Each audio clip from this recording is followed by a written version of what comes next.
En este vídeo vamos a resolver un balance de la prueba de acceso a la Universidad de Andalucía de 2020, concretamente el modelo prueba F. En él nos dice: una joven emprendedora se dedica a la comercialización de determinados productos ecológicos. A continuación se muestran las cuentas de su empresa al finalizar el ejercicio económico, valoradas en euros. Tenemos una tabla con las cuentas de la empresa o los elementos patrimoniales desordenados.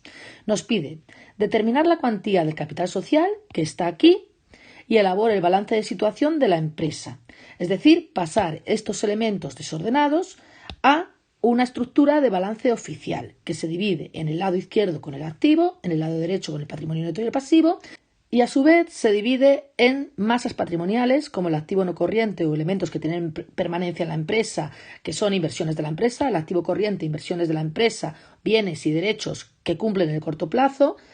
En el patrimonio neto y pasivo va el patrimonio neto, los recursos propios, y luego pues el exigible, que es el pasivo no corriente si son deudas a largo plazo y el pasivo corriente si es financiación a corto plazo. Nos dice que los agrupemos según las masas patrimoniales, es decir, que lo coloquemos en el balance. Y en el apartado B se nos pide el ratio de tesorería, nos da la fórmula, el ratio de garantía y nos da la fórmula. Vamos a comenzar con el balance. Por lo tanto, vamos a ir elemento por elemento colocándolo en el balance. Empezamos con reservas voluntarias. Reservas voluntarias son los beneficios que no se distribuyen entre los socios de forma voluntaria y forma parte de los recursos propios, por lo cual va al patrimonio neto y va a ir por valor de 2.700 euros. Continuamos con el siguiente elemento. El siguiente elemento son construcciones, que son los locales, los edificios, las construcciones que pertenecen a la empresa. Esto irá al inmovilizado material dentro del activo no corriente. Es decir, activo no corriente, inmovilizado material, porque es una inversión a largo plazo y por valor de 47.000 euros. Y pasamos al siguiente elemento. El siguiente elemento es el resultado del ejercicio. El resultado del ejercicio son los beneficios que se han obtenido en este ejercicio económico. Una vez que se ha calculado el resultado del ejercicio, se lleva al patrimonio neto, es decir, a los recursos propios, por valor de 6.100 euros. Y continuamos con el siguiente elemento. El siguiente elemento es proveedores. Proveedores son aquellos proveedores a los que le debemos dinero, es decir, aquellos que nos traen las mercancías y se las hemos dejado a deber. Por lo tanto, es una deuda a corto plazo, por lo que pertenecerá al pasivo corriente, por valor de 9.200 euros. Y continuamos con el siguiente elemento. Clientes. Clientes son los clientes a los que les hemos dejado plazo para pagarnos lo que han comprado, es decir, clientes que nos deben dinero, es un derecho de cobro. Por lo tanto, es un activo y como nos lo va a devolver en el corto plazo, es un activo corriente que pertenece a la cuenta deudores y otras cuentas a cobrar, por valor de 1.100 euros. Y continuamos con el siguiente elemento. Mercaderías son las existencias comerciales, es decir, que se compran y se venden sin transformación, se guardan en el almacén, por lo tanto son existencias y están en el activo corriente y por valor de 10.000 euros. La siguiente cuenta es mobiliario. Mobiliario son los muebles de la empresa, por lo tanto tienen permanencia en la empresa y es una inversión, por lo que pertenecerá al activo no corriente y dentro del activo no corriente al inmovilizado material, por valor de 2.400 euros. Y continuamos con el siguiente elemento. Capital social es la cuenta que tenemos que calcular, es las aportaciones de los socios a la empresa y pertenece al patrimonio neto por ser recursos propios, por valor pues de X vamos a poner. Y pasamos al siguiente elemento. El siguiente elemento es proveedores de inmovilizado a largo plazo. Estos son las deudas que tenemos con los proveedores de elementos de inmovilizado. Como pone largo plazo, es pasivo no corriente, por lo que irá aquí. Y por valor de 2.000 euros. Y continuamos con el siguiente elemento. El siguiente elemento son acreedores por prestación de servicios. Pues son las deudas que tenemos contraídas con profesionales que han venido a prestarnos un servicio. Por lo tanto, se los vamos a pagar en el corto plazo, es pasivo corriente y por valor de 1.000 euros. Y continuamos con el siguiente elemento. El siguiente elemento son deudas a largo plazo con entidades de crédito. Por lo tanto, son los préstamos que nos han concedido las entidades financieras y que hay que devolver en el largo plazo. Por lo tanto, es pasivo no corriente y por valor de 13.000 euros. Continuamos con el siguiente elemento. El siguiente elemento es la amortización acumulada de inmovilizado material, es decir, la pérdida de valor de los elementos de inmovilizado material. Por lo tanto, irá al activo corriente, al inmovilizado material, e irá con signo negativo porque es la pérdida de valor de estos elementos. Y por valor de 2.600 euros, con signo menos. En contabilidad, el signo menos se pone entre paréntesis. Continuamos con el siguiente elemento. El siguiente elemento es caja euros, que es el dinero que tenemos en efectivo en la empresa. Por lo tanto, pertenece a la cuenta de efectivo en el activo corriente, por valor de 250 euros. Y continuamos con el siguiente elemento. El siguiente elemento es equipos para procesos de información, que son los ordenadores de la empresa. Por lo tanto, es una inversión a largo plazo y pertenece al inmovilizado material, por valor de 950 euros.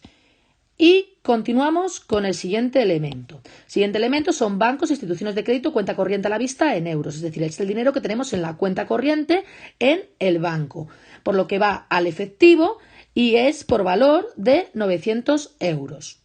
Y continuamos con el siguiente elemento. El siguiente elemento es imposiciones a largo plazo. Se me ha olvidado quitar el banco. Imposiciones a largo plazo son los depósitos a largo plazo que tiene la empresa y que ha invertido en ellos. Por lo tanto, es una inversión a largo plazo y irá al activo no corriente, dentro del activo no corriente, a inversiones financieras a largo plazo por valor de 2.000 euros.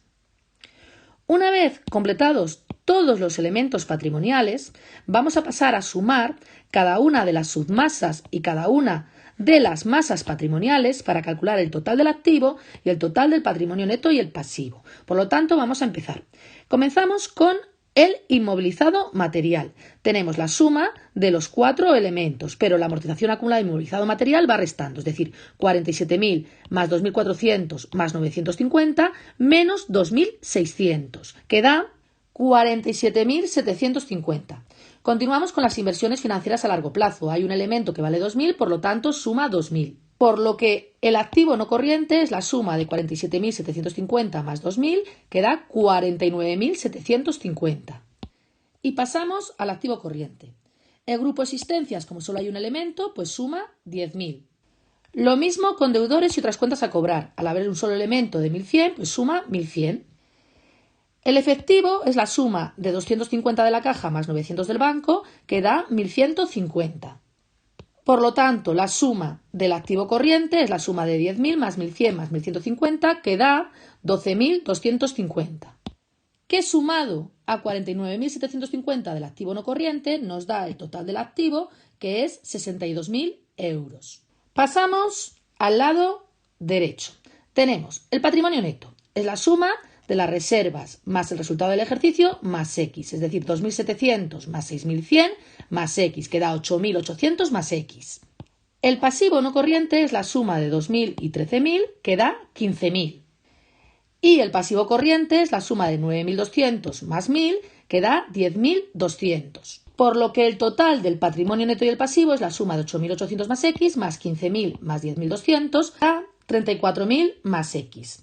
Una vez hecho el balance, vamos a calcular la X. Para ello aplicaremos la ecuación fundamental del patrimonio, que nos dice que el activo es igual al patrimonio neto más el pasivo. Por lo tanto, volviendo a nuestro balance, el activo es 62.000 euros, que es igual al patrimonio neto más el pasivo, que es 34.000 más X. Por lo tanto, despejando, nos queda que X vale 28.000 euros. Por lo tanto, si pusiéramos 28.000 euros aquí, nos quedaría aquí 62.000 euros y el patrimonio neto nos quedaría la suma de 2.700 más 6.100 más 28.000 euros, que sería 36.800. Pasamos al apartado B. En el apartado B se nos pide calcular y comentar el ratio de tesorería, que es el realizable más el disponible entre el exigible a corto plazo, y el ratio de garantía, que es el activo total partido el exigible total. Comenzamos con el ratio de tesorería. Como hemos comentado, es el realizable más el disponible, es decir, es el activo corriente menos las existencias. Y el exigible a corto plazo es el pasivo corriente.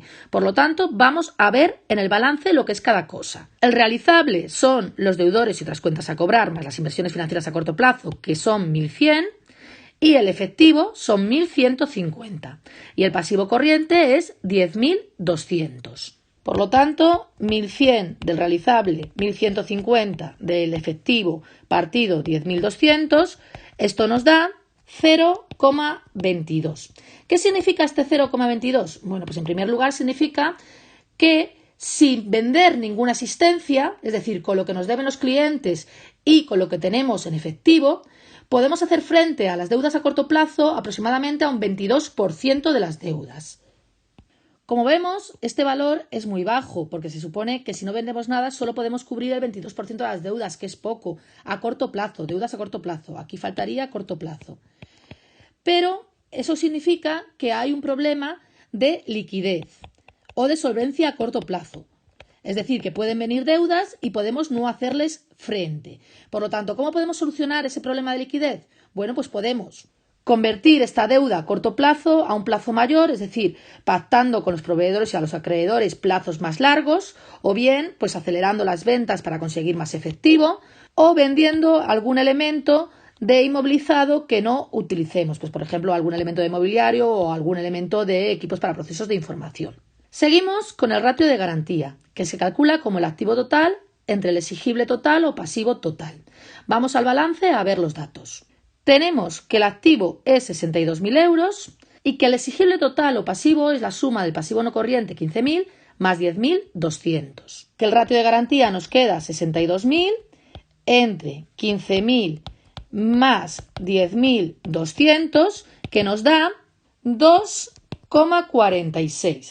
¿Qué significa este 2,46? Bueno, pues significa que el activo, es decir, el total de los bienes y derechos de cobro de la empresa, es 2,46 veces las deudas. Por lo que la empresa no tiene problemas de garantía, no tiene problemas de solvencia. ¿Por qué? Pues porque va a poder hacer frente a las deudas con su activo. Ahora bien, quizás este valor es un poco excesivo porque el dato recomendado nos da entre 1,5 y 2. Por lo tanto, ¿qué hacer con este exceso de solvencia? Bueno, pues la empresa podría pasar ciertos activos que quizás tenga improductivos y que no necesite para funcionar, pues los podría pasar a inversiones pues más rentables. Pero en este caso, este exceso de solvencia viene de los elementos de inmovilizado, que si nos fijamos son elementos que necesita para funcionar. Son construcciones, es decir, los locales de la empresa, el mobiliario y los equipos para procesos de información o ordenadores. Por lo tanto, aunque tenga exceso de solvencia, va a ser complicado que pueda dedicar estos recursos a unos usos más productivos. Aunque sí podría endeudarse un poco más si tuviera que realizar nuevas inversiones.